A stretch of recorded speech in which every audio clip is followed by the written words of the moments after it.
Assalamualaikum warahmatullahi wabarakatuh.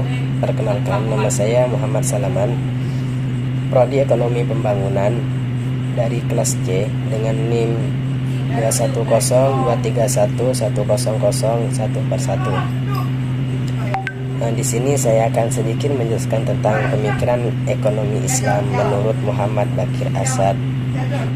Yang pertama, pendahuluan. Islam sebagai agama dengan menggunakan Al-Quran dan hadis sebagai pedoman hukumnya selalu memberikan bimbingan dalam segala aspek kehidupan manusia. Islam dengan segala cara mengatur tidak hanya spiritualitas tapi juga berbagai interaksi manusia. Dengan demikian, kita mengenal istilah hablum minallah, yaitu hubungan manusia dengan Tuhannya, dan hablum minannas, yaitu hubungan antara manusia dengan manusia lainnya dalam terminologi Islam. Islam sendiri menganggap semua aktivitas manusia di muka bumi sebagai sunnatullah, termasuk aktivitas ekonomi.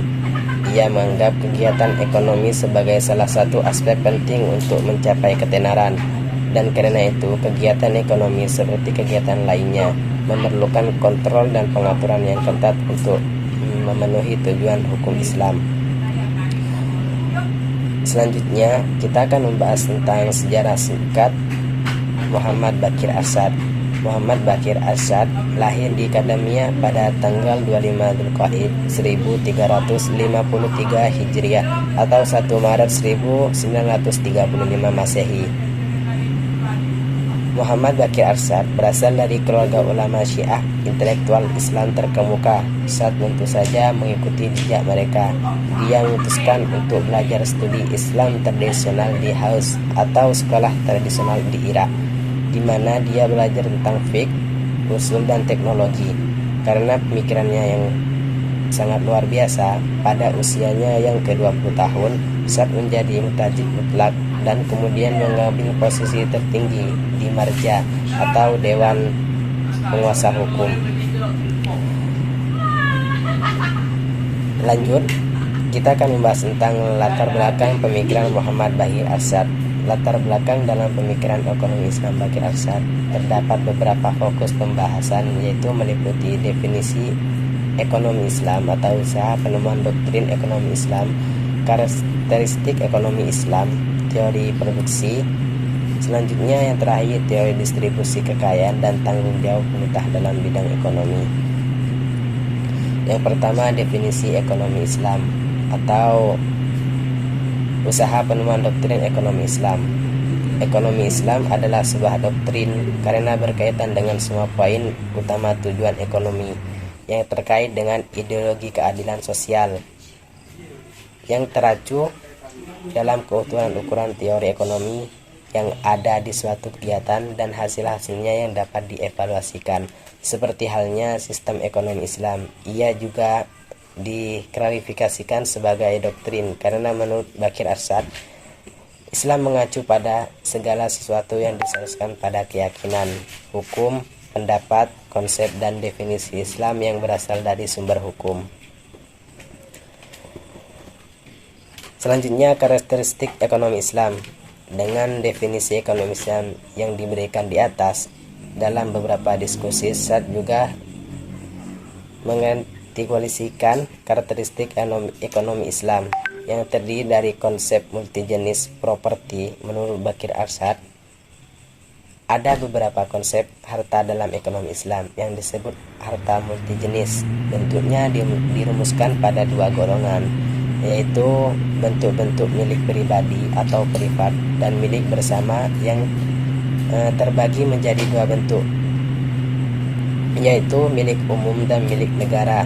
Hak milik pribadi menurut Baqir Asad terbatas pada hak pakai, keutamaan penggunaan, dan hak mencegah orang lain menggunakan apa yang sudah menjadi milik orang tersebut. Dalam hal ini Baqir Asad dan semua ahli ekonomi baik klasik maupun modern menyukai gagasan bahwa apa yang menjadi milik rakyat hanya sebatas pemilik sementara, sedangkan pemilik mutlak hanyalah Allah Subhanahu wa taala. Yang ketiga, teori produksi. Baqir Asad memisahkan dua aspek produksi dengan cara yang sama seperti ia memisahkan dua aspek dalam ilmu ekonomi, yaitu kita masuk pada yang pertama adalah aspek objektivitas atau ilmu yang mengacu pada sisi ekonomi dan mengimplementasikannya, misalnya untuk pekerja, hukum, produksi, fungsi-fungsi biaya, dan aspek ilmiah ini mengacu pada masalah efisien, teknis, dan ekonomi. Yang kedua, dari produksi subjektif dan doktrinal, apa yang diproduksi dan untuk siapa diproduksi adalah standar untuk pemerintah dalam Islam yang diperbolehkan atau barang halal dan sebagai kategori barang seperti kelayakan dan kenyamanan. Selanjutnya kita akan membahas tentang perbedaan dan persamaan pemikiran ekonomi.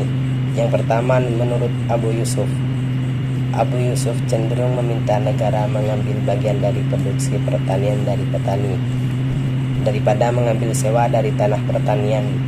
Menurutnya cara ini lebih merata dan mampu memberikan produktivitasnya yang lebih tinggi dan memfasilitasi perluasan lahan garapan.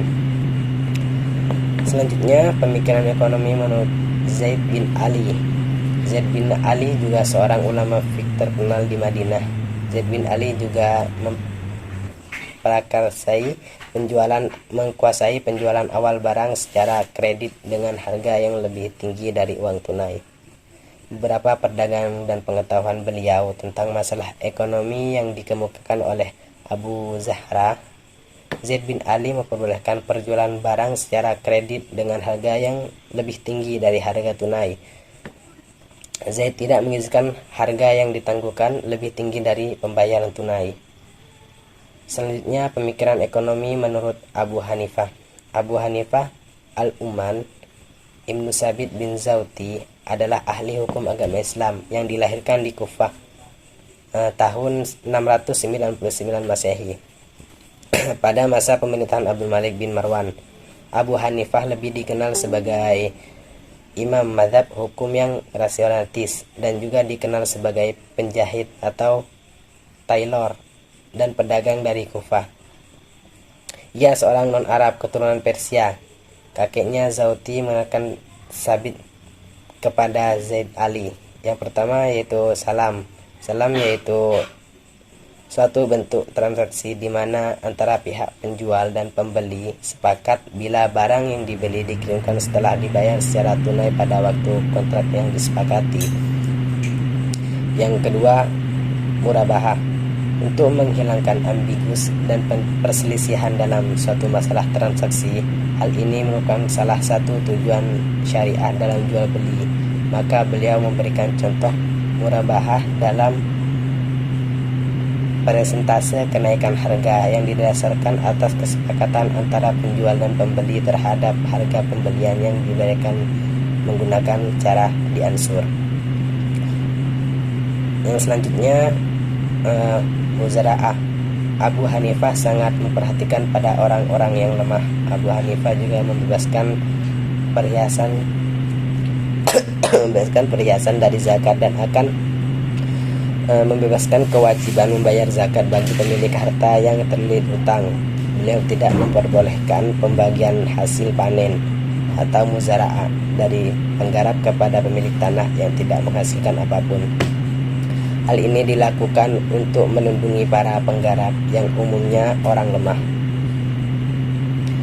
Dari penjelasan di atas, kita dapat menyimpulkan pemikiran Bakir Asyad berpendapat bahwa masalah ekonomi muncul karena adanya distribusi yang tidak merata dan tidak adil sebagai akibat dari sistem ekonomi yang memperbolehkan eksploitasi pihak yang kuat terhadap pihak yang lemah. Istilah ekonomi Islam menyesatkan dan kontradiktif sehingga diganti dengan istihad atau ekonomi kita atau keadaan yang sama, seimbang. Tidak terdapat perbedaan yang mendasar antara ilmu ekonomi dengan Islam. atau pertengahan, tidak terdapat perbedaan yang berdasar antara ekonomi dengan Islam. Tidak menyetujui bahwa masalah ekonomi muncul karena sumber daya ekonomi terbatas, sementara keinginan manusia tidak terbatas. Ekonomi diganti dengan istihad yang dapat ditemukan bagaimana seharusnya sistem ekonomi Islam. Pemikiran Baqir Arsyad juga dikembangkan oleh Muslim scholars dan Irak seperti Akir Arsyad dan Ali Shirati dan Abu Abbas Mikahor. Mungkin cukup sekian penjelasan dari saya. Apabila ada kurang lebihnya mohon maaf. Wassalamualaikum warahmatullahi wabarakatuh.